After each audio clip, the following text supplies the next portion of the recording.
Beshem Hashem Naaseh Benatzliach Shalom Uvracha Lekol Am Israël. On est aujourd'hui le mardi 5 du mois de mars et déjà le Kaf et du mois de Adar Aleph. On étudiera un sujet qui nous concerne tous.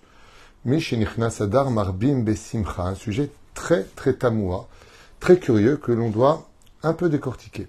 Je suis racheté en tout cas par Sarah Atia Ekara, que Dieu la bénisse sur tous ses chemins, acheté pour la Refoua Shelema de Jean-Jacques Yaakov Ben Mona, Refoua Shlema, Refoua Tenefesh, Refoua Tagouf, ainsi que pour le Rav Shalom Arouche Ben Yamna, à qui on souhaite Be'ezrat Hashem aussi une très grande Refoua Shlema, et aussi pour Raphaël Daniel Ben Yael Simcha.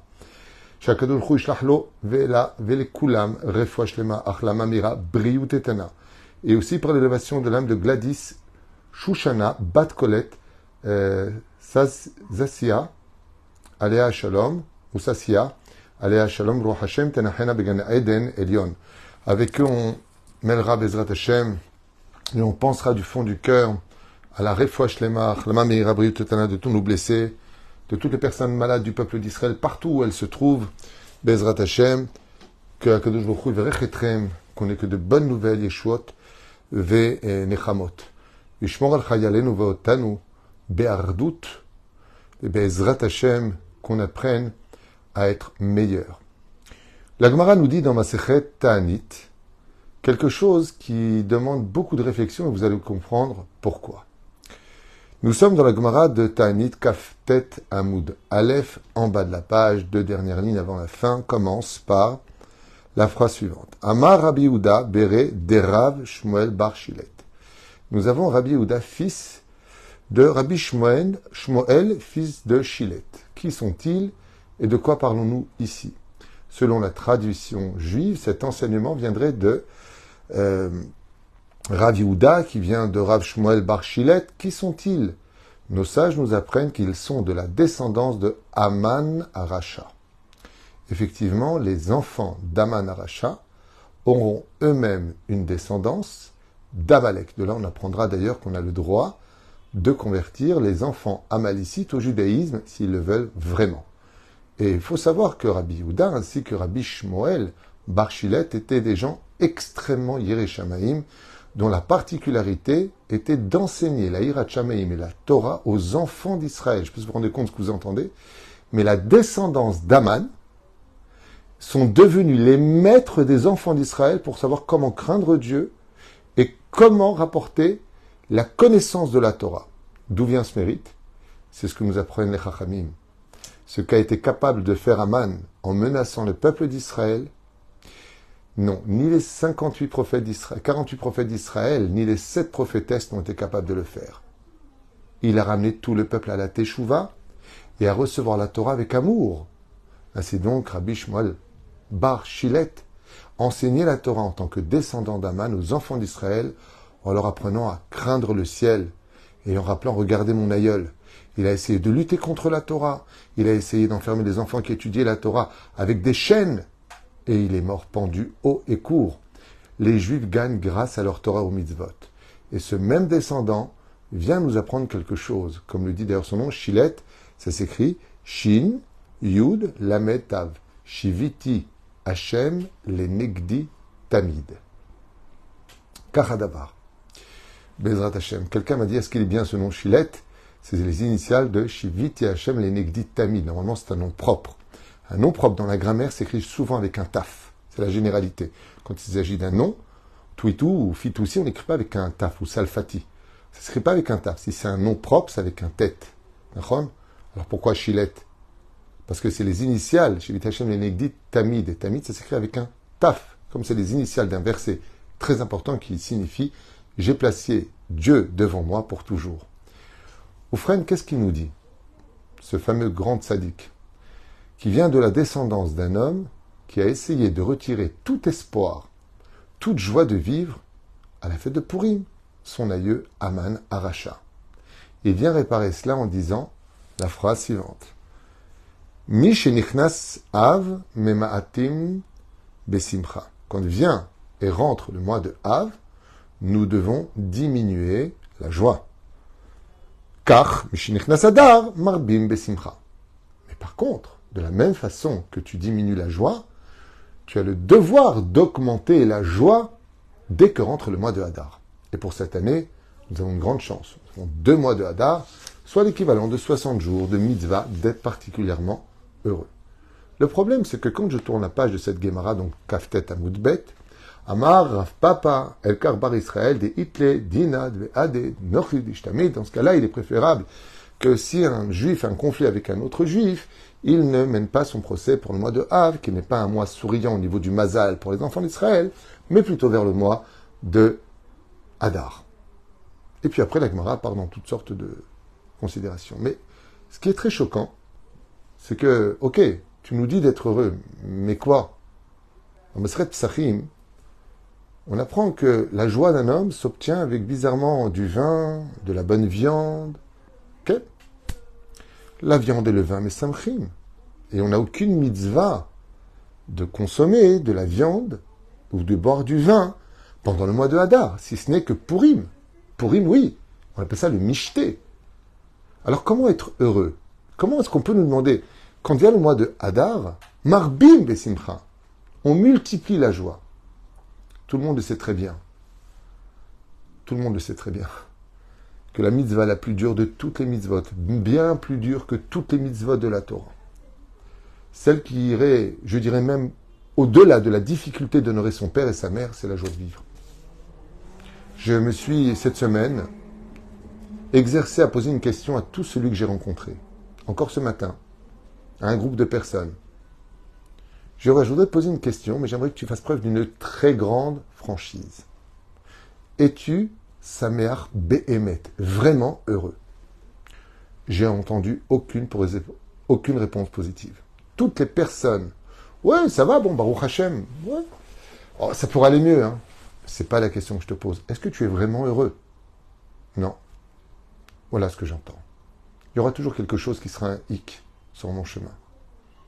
Et quand on voit ce qui se passe dans la société, sur le plan national ou universel, quand on entend ce qui se dit, quand on voit ce que les gens font les uns avec les autres, c'est difficile d'être heureux.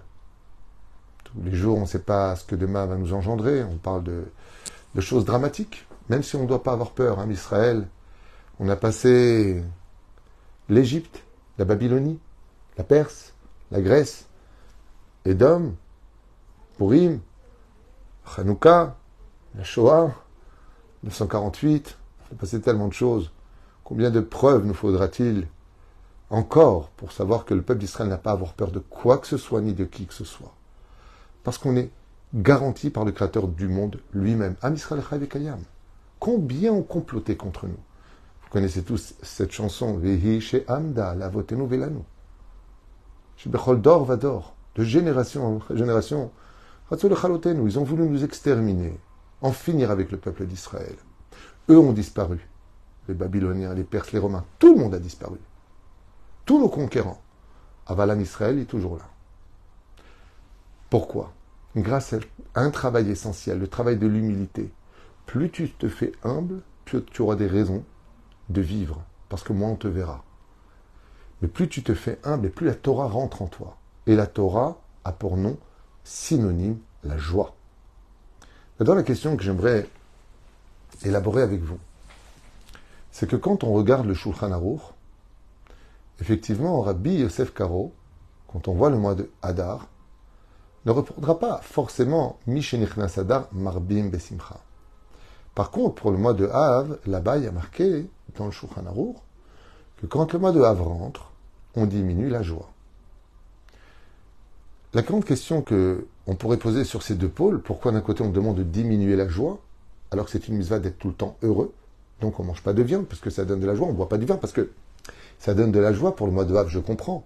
Que l'opposé du mois de Av, eh bien, c'est le mois de Hadar, alors que pas du tout. L'opposé du mois de Av, dans l'absolu, ce serait plutôt le mois de Nissan. Puisque le premier du mois, le premier jour de Pessah, correspondra toujours à la même date que le jour de Tisha B'Av. Quand tombe, par exemple, si je ne m'abuse, Pessah cette année, je crois que c'est lundi soir, d'accord ? Et vous verrez que la date où ça tombe, c'est-à-dire le moment où ça tombe, le jour où ça tombe, Normalement, Tisha B'Av devrait tomber aussi un lundi soir. Le jour où ça tombe, ça retombe. Mais pourquoi? Parce que le mois de Hadar, c'est la préparation de la Géoula. Et cette préparation de la Géoula attend une chose, une seule chose, qui d'ailleurs peut être une des raisons principales de tous nos malheurs, et de toutes nos épreuves, et de toutes nos maladies. Le manque de reconnaissance, d'être heureux. Prenons le cas de vivre en Israël. Quelle mitzvah extraordinaire nous avons ici. Celui qui fait 4 pas en Israël, Muftahlu Shuben Olam Haba, dit la Gemara dans Ketubot 111. Celui qui est enterré en Eretz Israël, celui qui vit en Eretz Israël, se lèvera 40 ans plus tôt avant. Ici, on est, comme je l'ai déjà dit à maintes reprises, et ce depuis des années, sous le trône divin, Yachar El, sous Akadosh Baruch Hu. Est-ce qu'une personne serait capable en Eretz Israël d'être simplement l'homme le plus heureux du monde parce qu'il vit sur cette terre? Source de conflit depuis des décennies. Tout le monde a compris la valeur de cette terre. On est dans le pays de Dieu. Où tu vas, je n'ai pas envie de Casimir, je vais vivre dans le pays de Dieu. Est-ce que ça nous rend heureux? Est-ce qu'on a le sourire d'une oreille à l'autre? Parce qu'on ne vit pas ça, alors la terre nous le rend mal. Parce qu'on ne vit pas l'élévation spirituelle de notre terre, d'étudier la Torah d'Eretz Israël sur la terre d'Eretz Israël. Ouh! Est-ce qu'on est conscient de ça, de tenir, regardez, une Gemara. Ici, on est à Ashdod. Est-ce qu'on est heureux? Rien que ça, de tenir, on devrait pleurer des larmes de joie. Mais on ne se rend pas compte parce qu'on ne voit pas. D'être marié, devrait être heureux. De trouver un khatan, de trouver une kala, sois heureux. Tu as trouvé un travail, sois heureux. Tu peux te lever sur tes jambes, sois heureux de ça. Alors je voudrais vous dire quelque chose, parce que ça pourrait durer des heures. La mitzvah la plus dure de toutes les mitzvahs de la Torah, sans aucune marloquette, aucune, c'est la joie de vivre. À un tel point qu'une nouvelle mouvance est née pour cela, la chassidoute. Qu'est-ce qui est venu rapporter la chassidoute, hormis le fait de parler un langage d'enfant, des choses les plus ésotériques et les plus profondes de la Kabbale, dans un langage pour tout le monde, pour tout âge ou pour toute connaissance. C'est la force de la chassidoute. Qu'est-ce que vient nous apporter la chassidoute, qui est impossible de prononcer sans sourire? Chassid, tu es obligé de sourire. Eh bien, mitzvah gdola liot besimchat tamid. C'est une mitzvah constante d'être heureux. Mais c'est la mitzvah la plus difficile de toutes. Alors moi, j'aimerais retourner cette page et puis vous dire la chose suivante. Qu'est-ce qu'il a dit, Rav Shmuel, Barshilet, plutôt Amar, Rabbi Yehuda, Béré des Rabbi, des Rav Shmuel Barshilet, qu'est-ce qu'il vient nous dire? Quand vient le mois de Hadar, on multiplie la joie. Pourquoi tu ne me donnes pas le mode d'emploi? Comment, d'abord être heureux. 2, comment multiplier cette joie? Comment je peux faire? Déjà que être heureux, la nature de l'homme, c'est de se plaindre tout le temps. Mais de multiplier ça, c'est comme si tu es une personne qui est très pauvre, tu peux avoir 10 000 euros. Ouais, tu peux maintenant avoir 20 000 euros. Attends d'abord que j'ai 10 000 euros avant de parler de 20 000 euros. Comment se fait-il qu'on nous demande quelque chose qui n'est pas palpable, qui n'est pas facile d'accès? Comment être heureux, Béhémet? Ok, alors je sais. Ezou Samer Bechelko. Je vais commencer à être d'abord content de ce que Dieu me donne. Vous savez, quelqu'un m'a donné un coup de téléphone avant que je vienne ici. Il a beaucoup d'épreuves qui lui sont tombées sur la tête. Et il m'a dit, qu'est-ce que j'ai fait à Dieu d'après vous? Qu'est-ce que je dois réparer? Je lui ai dit, est-ce que vous avez fait une Seudat Odaya par an de toutes les bonnes nouvelles que vous avez eues cette année? Et la personne m'a dit, pas du tout. Non, je n'ai pas fait de Seudat Odaya. Je lui ai dit, alors faites une Seudat Odaya. D'abord, pour tout ce que vous avez eu cette année. Vous avez acheté quoi cette année? Cette année, j'ai changé de voiture. J'ai eu une très bonne nouvelle, j'ai été augmenté. J'ai eu des belles choses aussi. Je lui ai dit, est-ce que tu as remercié Hachem? Mizmor le Toda. Il m'a dit non. Je lui ai dit, ça c'est une grave faute. Je vais te donner un exemple que je lui dis. Ton fils que tu aimes plus que tout au monde, il vient te voir, il te dit, papa j'ai besoin, et tu lui donnes constamment le sourire, mais il ne l'a pas. Et puis il dit même pas merci. Il me dit, ah non, c'est pas du savoir-vivre. C'est vrai que ça donne pas envie d'aider. Je lui dis, ben, c'est exactement ce que tu viens de dire, ce que ressent le Créateur du monde. Quand on est content d'une petite chose, toute petite chose, Toda Rabba Hashem, que tu peux mettre, modèle et boré au lame, alors tu mérites de recevoir plus. Vous savez quand est-ce que la terre d'Israël cessera de nous donner tellement de souffrance? Le jour où on sera capable de l'aimer comme elle nous aime. Le jour où on sera capable d'aimer notre terre comme cette terre nous aime. Et si vous me dites, ah ouais, d'où elle nous aime la terre d'Israël? Réponse très simple, c'est marqué dans les prophètes. Aucune nation n'a pu jamais s'installer dans ce pays. Pourtant, ils ont tous essayé de le coloniser, je ne sais pas comment on dit, peu importe. Pourquoi? Parce qu'elle n'a donné ni ses fruits, ni sa culture, ni quoi que ce soit. Elle est restée stérile. Elle est restée fidèle. À peine on est revenu, elle nous a donné toutes ces plantes exotiques, toutes ces merveilleux fruits. Elle est tombée enceinte de son mari qui est revenu sur sa terre. Ce que je vous dis, vous pouvez le vérifier. C'est un état de fait sur le terrain. Et la reine, cette terre, elle nous aime.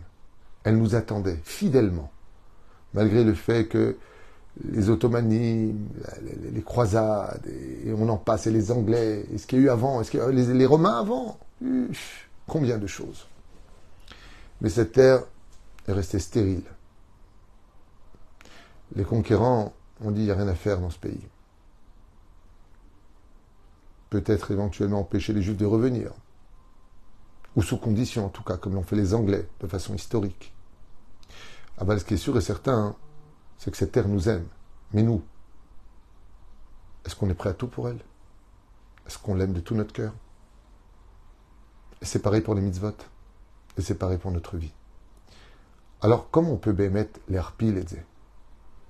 D'abord, quand on étudie la Torah, quand on se remplit de connaissances et qu'on se rend compte de la chance que nous avons ici, de vivre dans ce pays moderne, de vivre en tant que juif, d'être pratiquant, d'être un homme ou une femme qui accomplissons la volonté d'Hachem telle qu'elle nous a été donnée de génération en génération sous les yeux de 3 millions de témoins oculaires qui ont vu Dieu donner la Torah à Moïse au Har Sinaï. Ce pas des bobards que quelqu'un raconte et il fait croire à l'autre, sous la menace d'un couteau ou sous la menace d'aller en enfer. C'est un état de fait. Ça s'appelle la Bible. Et cette même Bible nous montre du doigt en nous disant que nous sommes le peuple de cette Bible. N'y a-t-il pas ici une grande raison d'être heureux dans l'accomplissement? Mais la reine, même si on faisait des efforts en se disant à partir d'aujourd'hui je vais me concentrer sur ce qu'il y a de bon dans ma vie et laisser ce qu'il y a de mauvais dans ma vie me réparer parce que c'est un tikkun. C'est parfait. Je vais bien parce que je suis prise en main par le médecin qui me soigne. N'y a-t-il pas ici une raison d'être heureux? Imaginons qu'on y arrive. Parce que la majeure partie des gens, à force de déception, inconsciemment, se sont même interdits d'être heureux. Mais ils ne le savent même pas eux-mêmes. Ce qui fait qu'ils sont toujours en train de se plaindre, toujours en train de grogner, toujours en train de, au lieu d'être tout simplement heureux. Alors écoutez bien. Mishenichnas Adar Marbim Besimcha. Vous savez sur qui compte cette Gemara quand elle nous dit ça? La réponse est simple.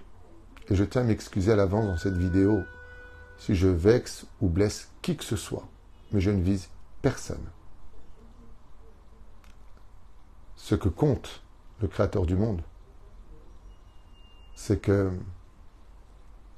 chacun de nous, maintenant que nous sommes dans ce mois pour la Géoula, au lieu de perpétuer la souffrance de la jungle dans laquelle on vit, qu'au moins à la maison, dans le nid familial, dans l'amour de la famille, qu'au moins au niveau de la famille, ça se passe bien. Parce que la chose qui nous retire le plus notre joie de vivre vient des gens qu'on aime particulièrement. Quand un homme et une femme, qui ont des sentiments l'un pour l'autre, se déchiquetent, s'insultent, quand une femme traite de son mari de moins que rien, ou un homme qui considère son mari comme sa femme comme une serpillière. Quand un père parle avec son fils et que le fils lui claque la porte au visage. Quand une fille dit à sa mère qu'elle se mêle de ses affaires, qu'elle aille se faire cuire un œuf. Quand on est face à la vulgarité, quand on est face à une propagande de je fais ce que je veux, quand on est face à une situation difficile où on souffre parce qu'on aime nos enfants, que nous-mêmes entre nous les juifs, je ne parle pas de ce qui se passe là-bas, je parle de vous, je parle de moi, je parle du voisin à côté, je parle de l'autre côté. Quand on se fait du mal, toi je t'invite, toi je t'invite pas. Toi je te parle, toi je ne te parle pas. Toi je t'aime, toi je ne t'aime pas. Quand on se fait du mal, alors on a raté tout le mois de Hadar, il ne faudra pas s'attendre à la Géoula.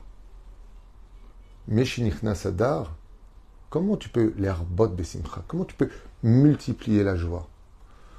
Déjà que de faire pleurer une personne est considéré comme étant extrêmement grave, le Zohar HaKadosh nous dit, quand un homme fait pleurer son épouse, le créateur du monde vient avec des anges, et les anges ont un bol, c'est très symbolique bien sûr, et les larmes de la femme qui coulent sont répertoriées dans ce bol qui noie le mazal du mari.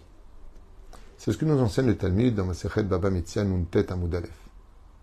Veve Adam Zerber Vodishto.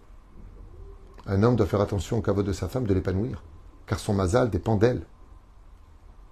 Mais toi aussi, Bat Israël, si tu veux que ton mari soit un mari, qu'il ait sa place d'homme, laisse-la lui.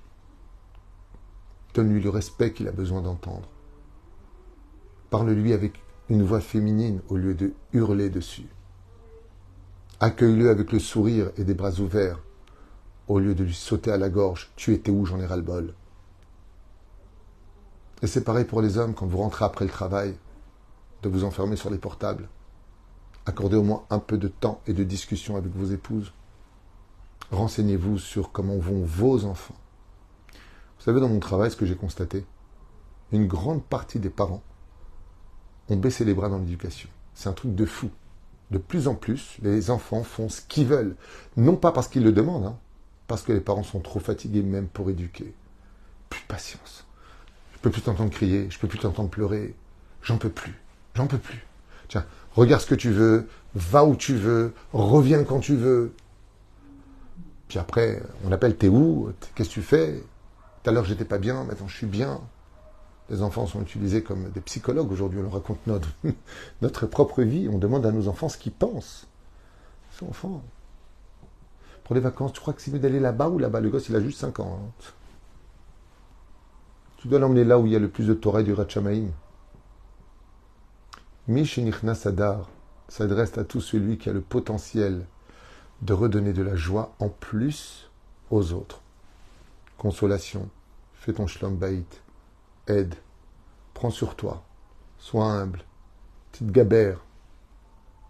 Bien sûr, tous ces exercices-là ne marcheront pas avec un manipulateur pervers narcissique, un sociopathe ou une personne atteinte d'une maladie pathologique qui, sans médicaments pour stagner sa maladie, ne sera que pire. C'est pas de dont je parle.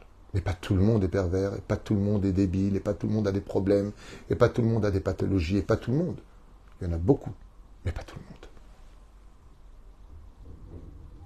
Vous savez, ce qui fait le plus souffrir, ce sont les gens qui sont proches de toi.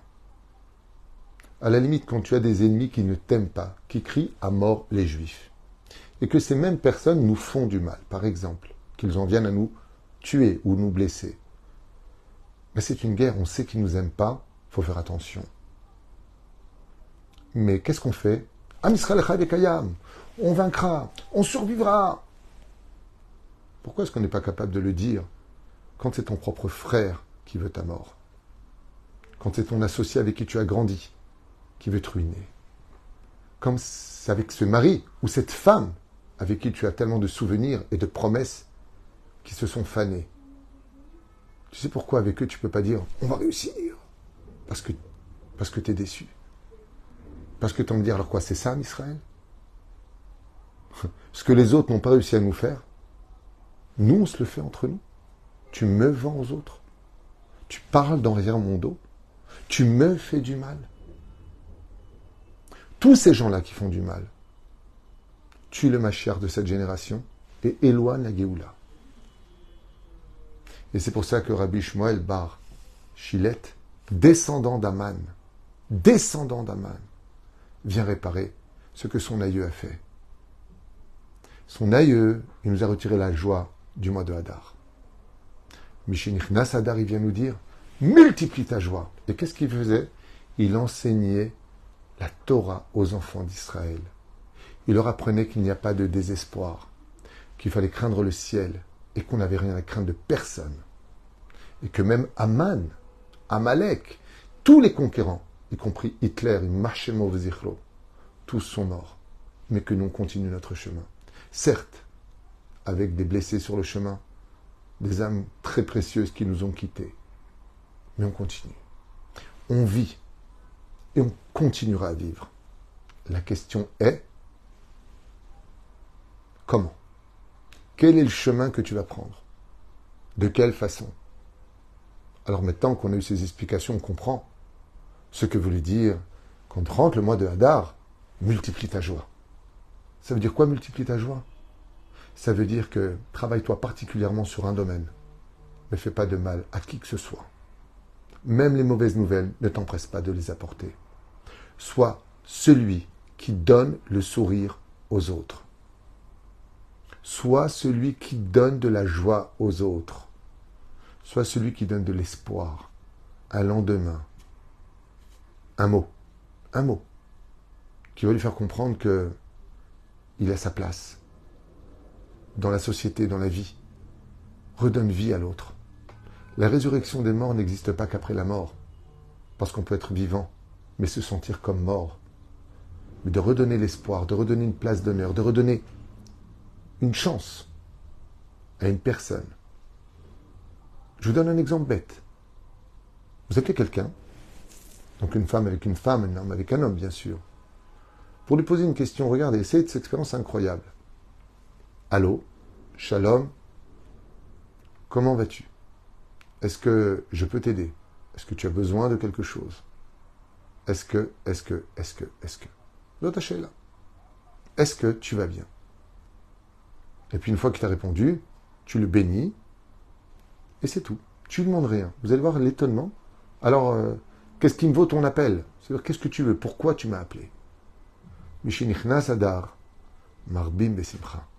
Tout ce que vous pouvez faire pour donner un peu plus de tzedaka à un pauvre, pour aider encore plus une personne, pour lui donner un peu plus d'espoir, de sourire, c'est ça la mitzvah du mois de Hadar.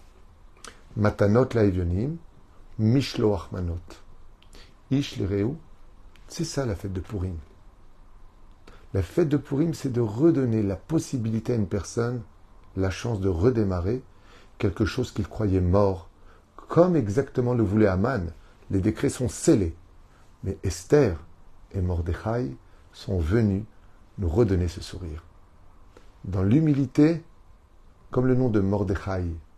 Mordechai, tu es obligé de sourire quand tu prononces son nom. Mordechai à Yehudi, tu es obligé de sourire. Tu sais pourquoi tu souris? Parce que Mordechai, dans son comportement, a rappelé aux Juifs que rien n'est jamais fini pour nous, que c'est un éternel recommencement jusqu'au jour où le sourire sera tellement présent que Az Yemale Sichok Pinu Ul Shonenu Rina. 50% aujourd'hui de toutes nos maladies sur le domaine médical sont capables de se guérir par la joie de vivre. À un tel point qu'on engage des clowns dans les hôpitaux pour guérir de la maladie du cancer, à faire rire les gens, à faire rire les enfants, parce que cela provoque un renouvellement des cellules. Quelque chose de renouveau. Quand tu fais rire une personne, quelque chose de nouveau démarre en lui. Et c'est ça qu'on doit le plus possible travailler pendant ce mois de Hadar pour passer un Pessah, non pas dans nos demeures, mais au Beth Amikdash pour ce mois de Nissan qui arrive, Elenu Letova Velivracha. C'était le message que je voulais partager avec vous, qui n'est pas moins important que n'importe quel cours. Et on voit que même quand l'obscurité est née, Aman, pour retirer la joie de vivre, lui-même a engendré la joie, qui s'appelle Rabbi Shmuel Bar Shilat, qui lui dit qu'on vient le mois de Hadar, le mois de Purim, où mon aïeux a voulu vous rendre la tristesse et la vie amère, de lui répondre, tu n'as pas réussi, parce que Baruch Hu Baruch Shemo, Am Israël, Chai Vekayam, deux sourires, pour Hadar Aleph et pour Hadar Bet. Efforcez-vous non seulement d'être heureux, même s'il n'y a pas de raison à cela. Vous verrez que dès que vous essaierez, de partout les épreuves vont venir chez vous. Hors de question que tu souris. Parce que sachez une chose, la dernière porte de la Géoula n'attend qu'une seule chose. Ça, joie de vivre. Dire merci pour ce que l'on a. Faites des Soudat Todaya. Chantez le nom d'Hachem. Tous les matins, Mizmor les Toda. De tout votre cœur. Même si vous avez épousé une femme pathétique, un homme kikoublid. D'abord, dites merci d'être marié. Et si vous n'avez pas réussi votre mariage, combien même vous avez tout essayé, qu'il n'y a plus d'espoir réellement parlant, alors réussissez au moins votre divorce avec le sourire, s'il n'y a plus rien à faire. Mais ce sourire ne doit jamais vous être volé, ni par une mauvaise nouvelle, ni par une personne, ni par un événement. Rien ne doit nous voler notre joie de vivre, parce qu'elle est l'énergie principale avec laquelle nous devons servir l'essence même de notre existence, la Torah, les mitzvot, les bonnes actions, et surtout le Créateur du monde. Je ne sais pas si ce message aura de l'effet dans le cœur de tous. Moi-même, je m'efforce de le faire. Dire à Tzan que, par exemple, pendant le mois de Hadar, je vous fais une petite parenthèse, perso, pendant le mois de Hadar, les invités qui viennent au Shabbat, en général, je leur demande de raconter une blague avant le Dvar Torah. Alors, Shabbat, quelqu'un m'a dit, mais pourquoi? Alors je lui ai dit, parce que c'est le mois de Hadar. Alors lui, il nous a fait rire parce que sa blague, il en rigolait avant même de la finir, donc il nous a fait rire parce qu'il rigolait, on s'attendait à un truc de waouh, et elle était tellement naze, la blague, qu'on était mort de rire. Et je lui ai dit, tu vois, ce rire que tu nous as provoqué en l'honneur du Shabbat Kodesh, Bémet, c'est un salaire énorme qui t'attendra pour ça. Shabbat sans sourire, c'est comme un jardin sans fleurs ou un stylo sans encre. Shabbat, s'il n'y a pas de joie, c'est pas Shabbat. La vie, s'il n'y a pas de joie, c'est pas une vie. Et notre Torah, si elle n'est pas vécue dans la joie, ben, c'est une secte. Parce que la Torah, c'est la vie. Torah Traim. Bezrat Hashem. Kol Tuv Elitra. Refoua Shlema. Que du bonheur. Vemichilaim Pagati Bemishou. Si j'ai vexé ou blessé quelqu'un dans ce Dvar Torah, ben, je m'en excuse. Mon but, c'est de ne faire de mal à personne. J'ai vu aussi les messages d'insultes de personnes d'autres religions, mais encore une fois, là où il y a du miel, il y a toujours des mouches. Kol Tuv Elitraot.